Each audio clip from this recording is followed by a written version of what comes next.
And I suddenly realized I wasn't crying for him at all, but for the things he did.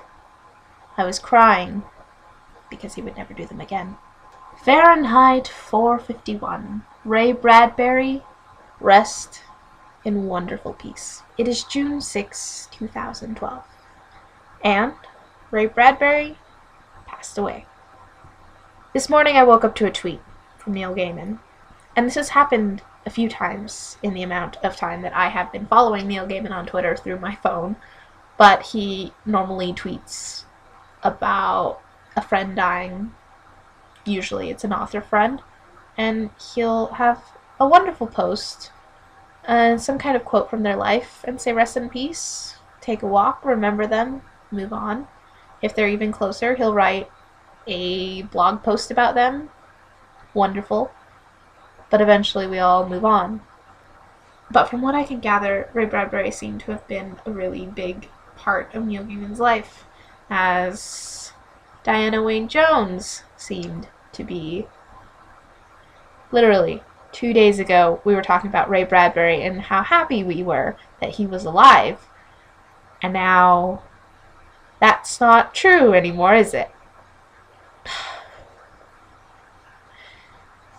You know, these videos are really hard to make.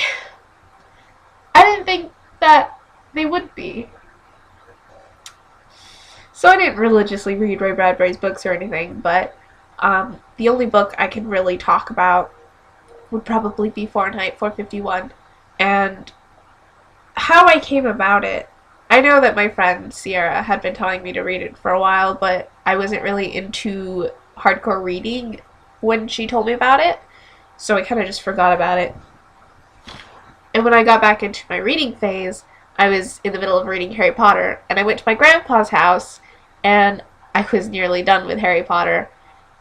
And we had stayed there for a few hours, and so I became finished with that book of Harry Potter, which was probably the 5th or 6th book of Harry Potter, and I was done reading it. So I was looking through their shelves for some reason to look for something to read, even though I was thinking, I'm not going to find anything because they're so religious. All they're going to have is like books on religion and Bibles, but I don't want to read those right now.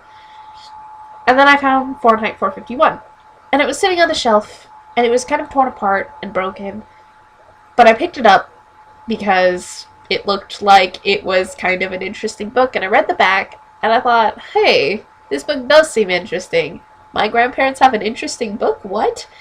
And I started reading it, and my grandma said, you can keep that, because I've never read that. I don't know where it came from, but you can have it.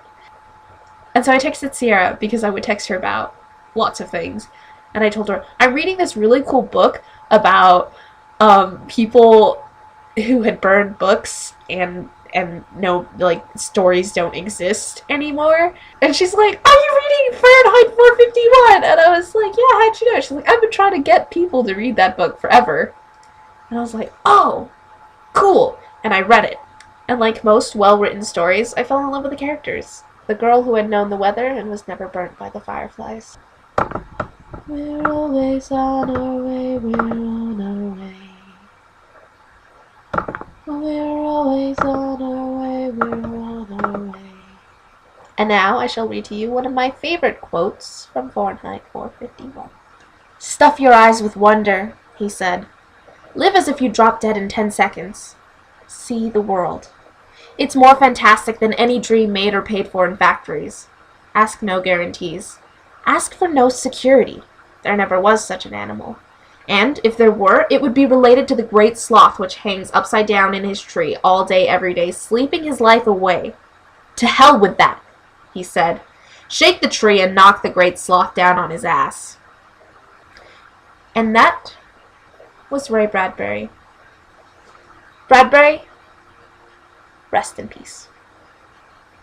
I also forgot to mention that Neil Gaiman did write a post, 2 posts actually, on his friend Ray Bradbury, who was 91 when he died, and Neil Gaiman and a few other authors were writing a present thing for Ray Bradbury. I think it's still on pre-order, but I'm going to have the links to those in the comments. So I hope that you enjoyed Ray Bradbury as an author as much as you did enjoy him as a person, even despite the fact that you probably never met him, because I never met him.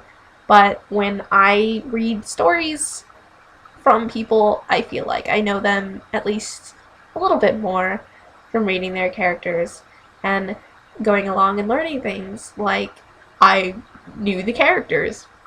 That might sound crazy. I don't really care at this point. Good day.